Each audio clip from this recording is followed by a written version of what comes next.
I'm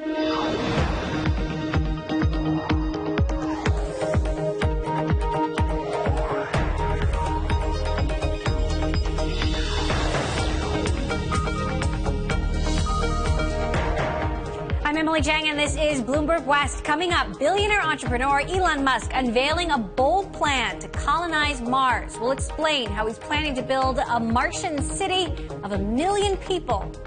Plus, our exclusive interview with NASDAQ CEO Bob Greifeld and why he says unicorns are delaying their IPOs.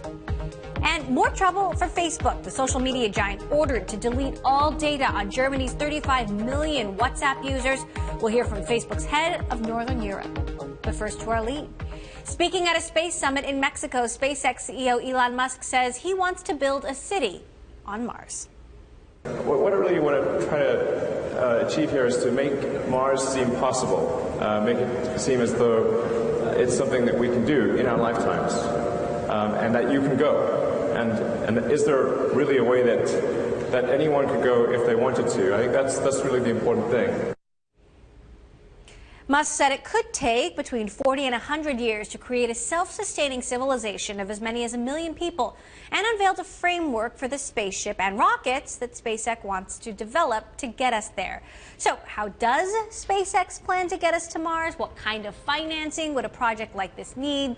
Joining us now to break it all down, Stanford University professor of aeronautics and astronautics Scott Hubbard with me here in the studio, and Starburst Accelerator founder François Chopard, who incubates space companies. Gentlemen, thank you both so much for joining us. Scott, I will start with you. First of all, do you believe we need to go to Mars? And if so, why? Of course. I've been collecting reasons for the last 40 years. I mean, it's not only the science and possible return on investment, but it's exploration. I mean, great civilizations explore.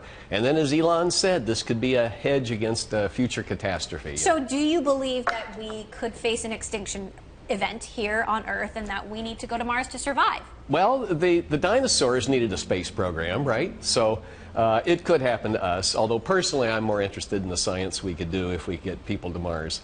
Francois, what are your thoughts on this? And what do you make of Musk's idea that it'll be easier to set up a city there than to just set up going back and forth? No, it's a very good point. And I'm sure at some point, we'll have a city on Mars. Beside Elon Musk and SpaceX, there's already a good dozen of startups working on enabling technology that will facilitate the building of that city. So it makes completely sense, of course. Scott, the plan that Musk laid out, do you see any holes in it, or does this look like it could work? Well, there's nothing in there that's dilithium crystals or the transporter beam. It's all in principle plausible in pieces, but it's of a scale that nobody has ever attempted before. He's talking about a rocket that's 4 times the thrust of the Saturn V. So will it scale up? Who knows? But I wouldn't bet against Elon. He's been successful. Do you see NASA being a partner here of sorts? I mean, NASA obviously has a completely different view of why we need to get there, you know, more for exploration, a manned mission in the future. Musk is going for an all-out civilization. Right. No, I think that this is extremely important, and I think that it would be a public-private partnership and maybe an international partnership as well. I don't see this as being just the U.S. and SpaceX. So, Francois, talk to us about the funding of this. Obviously, it's going to be extremely expensive. You know, by traditional or conventional means, it costs $10 billion a person to get out there. But Elon Musk wants to drop that to $200,000 a person. What do you think about his proposal to investors? So I think that it's going to be a multi-step business plan, and as we can compare that mission with the International Space Station. It got funded, even if at the beginning it was only making sense for research purposes. As soon as there will be a couple of people on Mars, maybe we will find some interesting new type of materials or new property that maybe for large corporates it would make sense to invest and put a laboratory or a research center on Mars. And so they could then participate in the funding of the next step and the next stage. And then in 10 to 20 years, when we'll have improved the engines and reduced the cost to a week and a couple of thousands and hundred of dollars to go there, yeah, there will be another business case for more people like us to go there. So it will take time, but I will see that more in a step-by-step approach like we see for the startup that we are investing in or supporting. Yes. Scott, they showed a video at the event today sort of detailing the plans to the extent that they know them. Did that look right to you? Did you see any issues with it?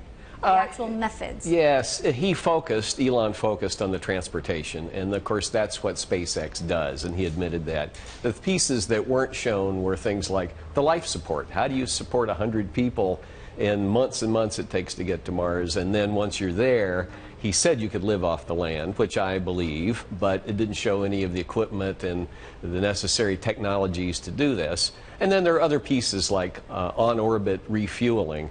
This is something that NASA studied in the past. They never implemented it. A lot of engineering development, but the big picture, you know, an optimistic and visionary picture, hangs together, I think. How might you support life? At least, you know, even just getting there. Yeah. Well, first of all, you need water, okay? And then you need the food and, as he said, the luggage and the other pieces that you carry with you. If he can truly build a vehicle this big, you can take a lot of that for your trip out. But if you're going to build a civilization, you'd have to convert all of the water ice we know about on Mars into water, into oxygen to breathe, into rocket fuel, and so forth. I think that's feasible, and there'll be an experiment in the future that NASA's going to do to show that's possible. But to this point, nobody's shown that it can be done on this kind of a scale. And Francois, last question to you quickly. Do you believe, you know, obviously when Elon outsourced the Hyperloop, for example, a whole new wave of innovation and startups were built up around that. Do you see this plan leading to the same thing, you know, creating smaller companies out there trying to make it a reality? So I really believe that it can be possible, and it can be done the same way as it was done for Hyperloop, and we see ourselves, Starburst, as the Apple Store for SpaceX or for Elon Musk. You know, a platform that will provide through startups innovation that will be enablers for life on Mars. And even when you look already, we have startups that are doing asteroid mindings. Planetary Resources is doing that. Deep Space Industry is doing that. We have other startups that have been funded by NASA called Made in Space that are actually working on the plants on the moon, or even Bigelow. Bigelow is another startup that is testing right now a condo in space, and that is being really experimented. So.